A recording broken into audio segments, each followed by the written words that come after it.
What's up guys, it's Will back again, and today's review is Pirates of the Caribbean Dead Men Tell No Tales. Pirates of the Caribbean Dead Men Tell No Tales is a fantasy adventure film that was directed by Joachim Rønning and Espen Sandberg and is the fifth installment in the Pirates of the Caribbean franchise that began back in 2003. Alright, so Dead Men Tell No Tales takes place not long after the events of On Stranger Tides, and this time the infamous Jack Sparrow faces his toughest test yet. An undead Spanish captain named Captain Salazar, played by Javier Bardem, is in search of revenge in the form of killing Jack Sparrow because some time ago Jack Sparrow sunk Salazar's ship that killed he and his entire crew in the process. In search of an escape from the undead Salazar crew, Jack heads out on a mission to find a mystical object that can protect him from this new ghost crew, but in order to do that he has to join forces with two new characters, Henry and Karina. Henry and Karina are also searching for this mystical object for their own reasons, so the three allies, now part of a larger crew, spend the rest of the film in search of this object that not only can save them from the terrifying undead Spanish crew, but can also help them achieve other goals. Okay, so I was pretty nervous going into my viewing experience of Dead Men Tell No Tales last night. When I originally saw the trailers for the film, I thought it looked pretty cool, and as a big fan of the Pirates franchise, I felt like this was the film that was gonna get the franchise back on track, at least to the level of the third installment. But then I saw the Rotten Tomatoes score and I thought to myself, oh no, we got another Stranger Tides on our hands, because I remember it having a similar score to the one Dead Men Tell No Tales has on Rotten Tomatoes currently. And for like the first half of the movie, I was thinking to myself, well, I don't think it's nearly as bad as those critics are claiming it is, but it's not exactly that good either. But something just clicks around the halfway point when this movie really finds its rhythm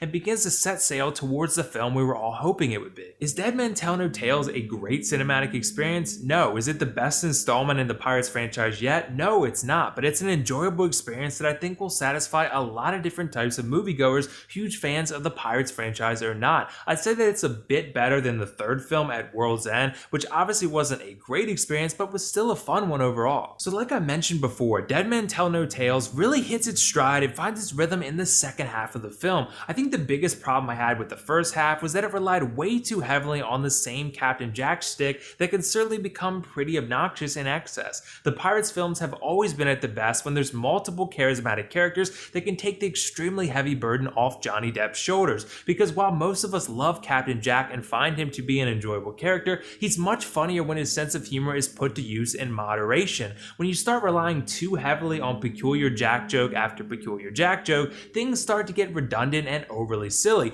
and that was the biggest problem I had with On Stranger Tides and the first half of this movie. And I think Disney realized that, and that's why this time around they decided to push two brand new characters into the spotlight in the hopes that they could recreate that triage dynamic that was so popular in the first three films with Jack, Will, and Elizabeth. Instead of relying solely on Jack to do all the heavy lifting, Disney realized that they needed to create a new trio of characters that could all share the heavy load, and while the critics don't agree, I think this return to the original formula worked pretty well. While Brenton Thwaites and Scodelario, whose names I'm hoping I'm pronouncing correctly, as Henry and Karina aren't as charismatic as Orlando Bloom and Keira Knightley were as Will and Elizabeth, I do think they both do a pretty nice job in this film. Their characters aren't overly complicated, and they don't try to overdo it and match the humorous output of Jack Sparrow. They each stay in their lane, and they both contribute quite a bit to this film. They don't feel out of place at all. They're good characters and they're nice additions. And I also thought Javier Bardem's Captain Salazar was a solid addition as well. I think he's on the Davy Jones level in terms of compelling Pirates villains, but I actually found him to be pretty menacing and dangerous, which is honestly a good thing because he brought some much needed seriousness to a film that's obviously pretty lighthearted for the most part, just like the rest of the franchise. Salazar is a villain that feels like he fits within the crazy Pirates universe. He's a cursed ghost pirate, he's extremely intimidating and violent, and he's portrayed by a very good actor. The Pirates villains have never been humorous, and I think Salazar takes that to the extreme by being the complete opposite to Jack Sparrow in almost every way, which is something this film desperately needed. Hell, he even summons ghost sharks to attack his enemies, and speaking of ghost sharks, I thought the CGI heavy visual offerings in Dead Men Tell No Tales were actually pretty great. There are some inconsistencies, especially in how Salazar and his crew looked overly digital in certain scenes,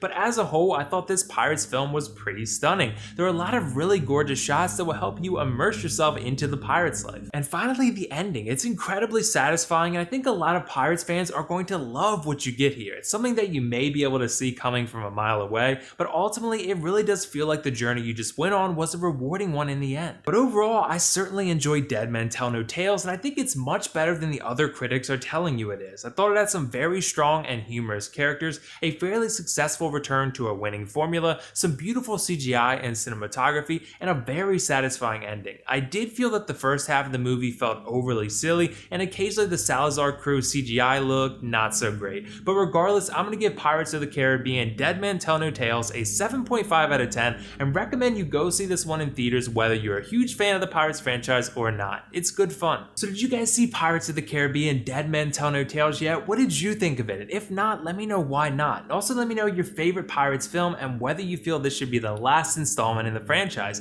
I actually like Pirates 1 and Pirates 2 pretty evenly, and I think they maybe could do one more film, but who knows. That's all for now though. This is WillFoxification signing off. See you in the next review.